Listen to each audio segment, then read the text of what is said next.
છૂટાછવાયા વિસ્તાર છે એમાંથી બાળકો અહીં આવે છે. અહીં શરૂઆત કરું તો ડોસ ફળોમાં આવવા માટે પણ ખૂબ જ શરૂઆતમાં સમસ્યા હતી, રસ્તાઓ ન હતા.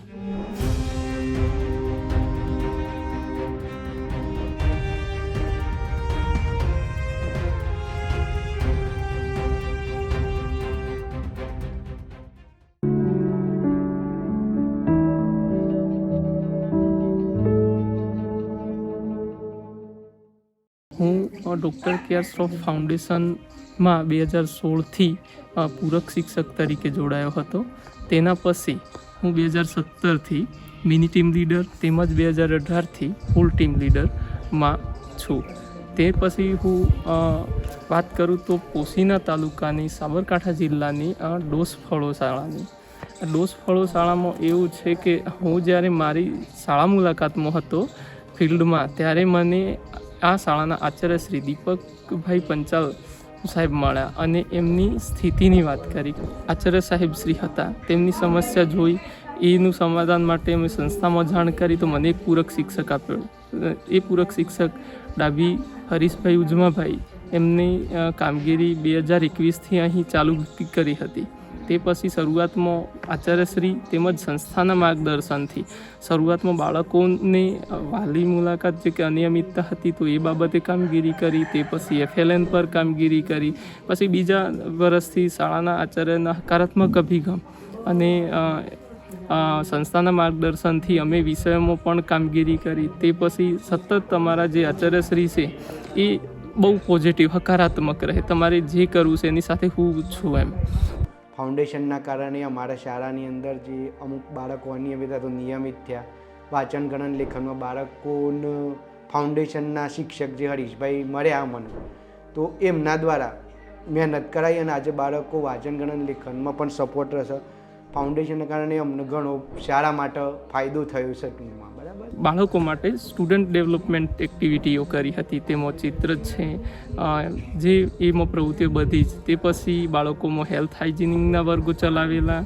તે પછી બાળકોને અમે શાળાના આચાર્યના માર્ગદર્શનથી બાળકોની આરોગ્ય તપાસણી કેમ્પ પણ કરાવેલો.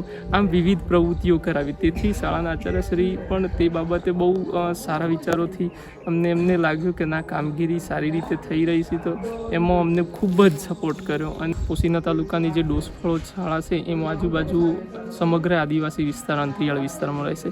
તેમાંથી બાળકો આવે છે. છૂટાછવાયા વિસ્તાર છે એમાંથી બાળકો અહીં આવે છે. અહીં શરૂઆત કરું તો ડોસ ફળોમાં આવવા માટે પણ ખૂબ જ શરૂઆતમાં સમસ્યા હતી, રસ્તાઓ ન હતા.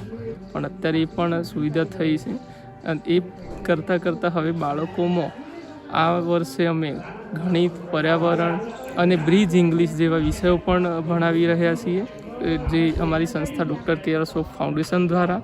બરાબર. અને એ બાળકોનું અત્યારે ઉત્તર પરિણામ પણ સતત સહકાર અને પ્રયત્નોથી, શાળાના સતત આચાર્યના સહકારથી પરિણામ પણ વધ્યું છે. એક જ શિક્ષક હતા એટલે અમારે શાળામાં થોડું શિક્ષણ ઓછું હતું. હવે અમારે 2 સાહેબ થઈ ગયા એટલે અમારે છોકરોને સારું આવડે છે અને મસ્ત છોકરા નખ કાપીને આવે ને કોઈ કપડાં ધોઈને આવે, ઘણી બધી શિસ્ત આવી ગઈ છે અમારા છોકરામાં. અમારા છોકરાને હરીશ સાહેબ ભણાવે છે. પછી પેલા સાહેબ છે એ તે શિક્ષણ આપે છે, સારું છે. એમ તો હજુ પણ અમારે એક શિક્ષક નવા કોઈ આવે તો અમારા છોકરાનું પરિવર્તન થોડું વધે. શરૂઆતની વાત કરું તો આ શાળાની અંદર 2021ની અંદર મારે પૂરક શિક્ષક તરીકેની નિમણૂક થઈ હતી.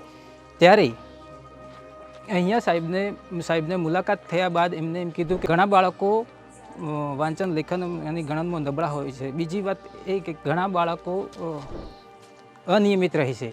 તેથી અમે અમારા સાહેબના સહયોગથી અમે ગામમાં જઈને ઘરે જઈ વાલી મુલાકાત કરી.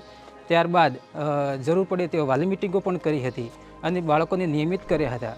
ત્યારબાદ અમારા આચાર્ય સાહેબના સહયોગથી અમને વાંચન, લેખન અને ગણનમાં નબળા હતા એ બાળકો ઉપર કામ કરવા આપવામાં આવ્યું હતું.